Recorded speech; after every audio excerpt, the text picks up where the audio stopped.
910 लहान मुलांना त्यांच्या पालकांची गाठ भेट घालून देण्यात आली।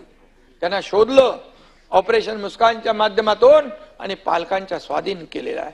पोलीस तातडीने ऍक्शन घेतात आणि संबंधित गुन्हेगारांना दोष सिद्ध करण्यात कमी पडतात यावर अनेक लोकांनी चर्चा केलेली आहे।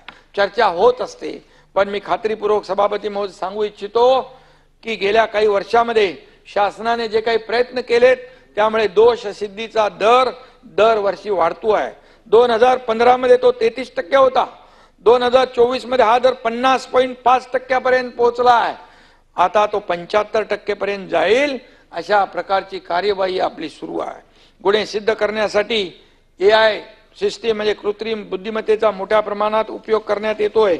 ट्रॅफिक मॅनेजमेंट मध्ये AI वर आधारित CCTVचा उपयोग करण्यात येतोय। यासाठी गुगल कंपनी बरोबर centre of excellence in AI करार करण्यात आलेला आहे। आता मुंबईमध्ये दुसऱ्या टप्प्यात 6935, पुण्यामध्ये 3495 CCTV कॅमेऱ्यांनी, ठाण्यामध्ये 6051 कॅमेरे लावायचं काम सुरू झालं आहे। इंटरनॅशनल टुरिझम फेस्टिवल कंपनीने Dadasaheb Phalke international film festival या ट्रेडमार्कचा गैरवापर केला आहे। गुन्हा दाखल करून दोघांना अटक केलेली आहे। बँक खाती गोठवलेली आहे। टोरेज ज्वेलर्स प्रकरणी 53 आरोपीपैकी 20 जणांना अटक केलेली आहे। या गुन्ह्यात 178 कोटी 54 लाखाची फसवणूक झाली आहे। सुमारे 60 कोटी रुपयांचा मुद्देमाल सभापती महोदय जप्त केलेला आहे।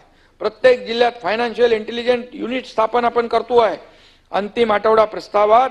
आणि म्हणून या पोलिसांच्या बाबतीमध्ये हे जे काही आता गेल्या 2.5 वर्षांमध्ये आणि आता इथून पुढे जे काही आमूलाग्र पद्धतीमध्ये आपण बदल करतोय यामुळे नक्की गुन्हेगारांवर वचक बसेल आणि